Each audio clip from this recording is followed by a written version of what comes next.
Kemi një ndeshje që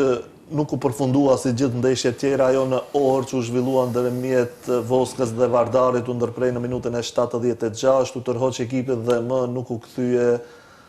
në fush pas asaj revolte ndaj arbitrave. Kanë pasur edhe disa reagime përmes faqes zyrtare. Normal, pa me dhe reagimin e tyre, ndoshta ishte me vend, nëse shohim ndeshjen prej fillimit, domethënë se kishte shumë presion, do të kisha thënë, nga të dyja skuadrat, mirë po Voska Sport e nisi shumë mirë e nisi ndeshjen. Megjithatë ishin disa vendime vërtet diskutabile të arbitrit që ndoshta quan deri tek ai nervozizëm i futbollistëve dhe gjithë stafit të Voska Sport. Nuk e di, nuk do ishte ndoshta ai momenti i golit të shënuar nga ana e Vardarit, ai momenti që ndoshta ata vendosën për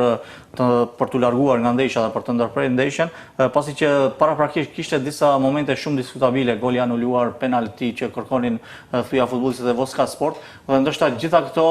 quan deri tek ai vendim që për mua nuk është vendim i mirë, do të kisha thënë, pasi që kishte edhe 15 minuta deri në fund të ndeshjes, ishte minuta 76 kur u ndërprej ky takim. Do të kisha thënë më mirë do ishte ta vazhdonin ndeshjen, pasi që edhe një pikë ndoshta ju kryente punë Voska Sport në luftën për mbijetesë. Në këtë mënyrë për shembull, sipas gjitha gjasave do të jetë një rezultat zyrtar për shembull për Vardarin 0-3, që do i shkonte shumë përshtatje skuadrës së Vardarit, mirë po në anën tjetër do e dobësonte shumë Voska Sportin, pasi që do ta ketë shumë të vështirë në këto 5 xhiro të nxjerrë maksimumin e pikave, kur dim që të gjitha skuadrat bile më interesante është bërë lufta tash për mbijetesë sa për vendet e para. Nëse shohim 3 vendet e para janë pak më para dhe më të avancuara në tabelë, Shkëndija, Seleksi dhe Rabotniçki, ndërsa